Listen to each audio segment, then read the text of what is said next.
Today on Mysterious Morsels, we're talking about leprechauns. Little green men. Okay, so I should probably specify. I'm thinking leprechauns. It's that time of year where leprechauns might get talked about. And they're really green, wearing green men, not green per se like Martians. At least we think Martians are green. But wouldn't they be red because they say it's a red planet? But we'll talk about that another time. Leprechauns. What's the story behind leprechauns, aside from the fact that they allegedly have pots of gold and are sneaky little creatures and hang out in Ireland? Not being Irish whatsoever, I thought, let me explore this. So it started that they're cobblers, they're shoemakers, that like to play practical jokes. And that's about it. That's the sad part to it. In 1888, somebody started the Irish fable that if you followed a leprechaun, that they would lead you to a pot of gold. But the other thing is they're intoxicated little green men. So apparently they would get drunk and talk trash and not cobble very well.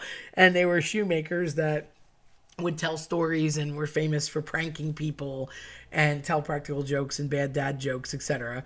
And they were short in stature, and they would basically bait people to try and find said pot of gold at the end of the alleged rainbow. But there really was no rainbow involved, and they really didn't need the rainbow or the pot of gold because they were always pranking somebody.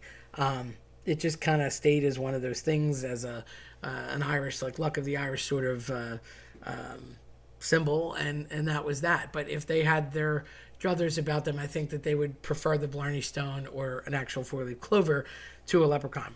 Supposedly, if you caught the leprechaun, you would get the pot of gold.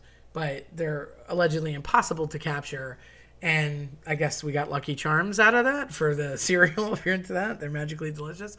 I can tell you that I never watched, because it just looked far too creepy to me, the movie Leprechaun, where they kind of vilify the leprechaun and make him into this demon-esque thing.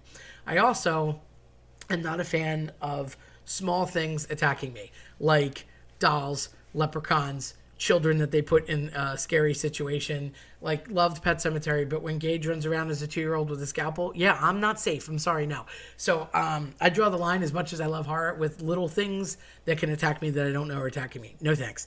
And one of the, I'll say, parallels to the leprechaun in general, although he's meant to be positive and happy and lucky, Rumpelstiltskin comes to mind, although completely different, and that's like a childhood almost scare tactic. It's the same idea. You have like a short man with a small stature that is a prankster and kind of tricks you, and in his trickery, gets more out of you than you get in return. So it's almost like a live monkey's paw, whereas the leprechaun's not supposed to be that way, but he usually wins in the end. And I think that's why they associate that symbol with luck, because luck is luck and you can't really track it. But also, like, if you think of a casino, they'll have like Luck of the Irish, so they'll have a leprechaun or a little pot of gold, because you're never going to catch it. Like, the house always wins. It always goes back to, you might have had a lucky night and good luck, but it's not typical. If you're going to win, especially in a casino situation, you better take your money and run and get out of there, because they want you to put it back in to, the slot machine or the blackjack table or whatever you're playing. And often they have the slots that you'll see, a big leprechaun and a 4-leaf clover and Luck of the Irish or a little pot of gold.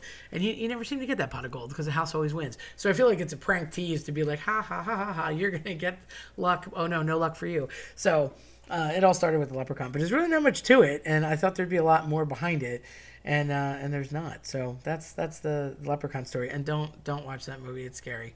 It's kind of like lame scary, but it's still scary unless you don't like small things like me, in which case definitely don't watch that movie. But there is one, and it just makes him sad, and it's everything antithetical to what we're talking about here with positivity of leprechauns. So I would just go for the 4-leaf clover instead. If you like this type of content, scare the like button into turning blue and subscribe.